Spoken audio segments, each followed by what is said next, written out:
Well, something else that people around BMO Field are talking about, not just Lorenzo Insigne, it's BMO Field itself. The World Cup 2026. Gareth, how many days are we away now? Less than 500. 3 or something. That's what we can tell you that. A lot. Rios has a calendar. He's checking it off every day. I know you are, Rios. How about some numbers that we chocolate do every know? day.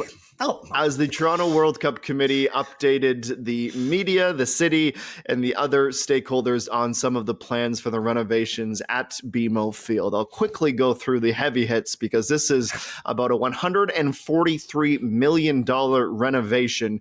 We will see capacity increase to 45,000 people at BMO Field, 10,000 seats temporarily added to the North Grandstand, 7,000 to the South. Player spaces and locker rooms will be enhanced, to use the word from the press release, to accommodate the international teams for the 6 World Cup matches. Broadcast infrastructure upgraded. Wi-Fi upgrades, which media and supporters alike can shout their collective praise, long overdue. It is 2025 after all. State-of-the-art kitchen, undergoing some field improvements, a new suite along the midway line at center on the opposite side of broadcast, and a rooftop patio, which does actually sound pretty fun for 1,000 people ticketed. That's the bullet. Those are the bullet points, Gareth Wheeler. Is it enough, considering the price tag, for 6 matches, for all the hoopla and hurrah about BMO Field having World Cup matches? We already know what's going on with the field house in Etobicoke, but BMO Field, how whelmed are you? Are you under? Are you over? Are you appropriately whelmed? I'm well underwhelmed. Pick a word. It's lackluster. It's not exciting. There's not much about this project that I'm really jacked about. Look, what you're seeing right there is a picture of the South Stand. What hasn't been articulated... now I'm getting distracted here because this is the North Stand where they haven't included the picturesque view of the highway, the Gardiner Expressway. That's right. Apparently that's just being edited out of the picture. And the South Stand, all the temporary stands, are being built outside of the stadium. Do you know how bad that is going to look when the rest of the world is watching games at BMO Field in the 2026 World Cup? I don't want to comment on the price tag when public dollars come into play, and a little bit, I think it's like 23 million of MLSE's money. Like, look, they could spend their money however they want. Essentially, for this money, things that the fans will really notice are the big screens. I mean, again, it's 2025. They should already have those in place. And there's not much more beyond that that's going to make a tangible difference, turning that stadium into a world-class facility. We speak about the World Cup being a once-in-a-generation, once-in-a-lifetime opportunity to provide opportunity, upgrades, infrastructure that will leave a legacy.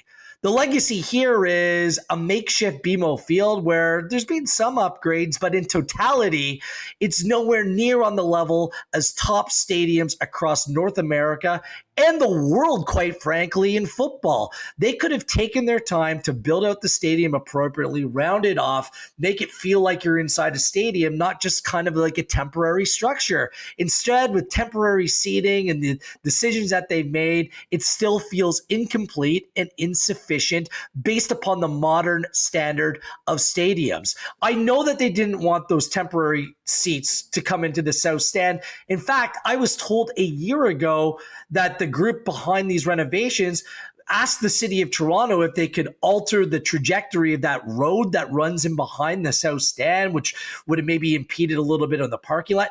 Other than match days, no one uses that road ever. And the city said no, they kiboshed it, not allowing a proper rebuild of the south end of the stadium. These are the sorts of impediments that come into play when public dollars are at stake. So what's going to be delivered here, much like the practice facility in Etobicoke, is a scaled back version of any grandiose plans that anyone in Canadian soccer had of what these facilities could be. And the people that hurt or don't get the bang for their buck out of this are anyone that plans on being part of the Canadian soccer community and using these facilities in order to grow the game, be better, be bigger, be state of the art. It's just it's so telling that this is where we're at.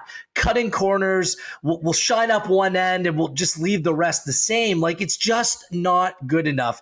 And that's the way that I approach the World Cup. Legacy projects matter. And the legacy here is a stadium that's still going to feel incomplete and substandard, in my opinion. Feels like a missed opportunity. Yeah, I'm with you, Gary. Missed opportunity. Excuse me. It feels half baked in a lot of ways, and the thing that will hurt is, if not now, when? And when might be Never. a long time from now for $146 million.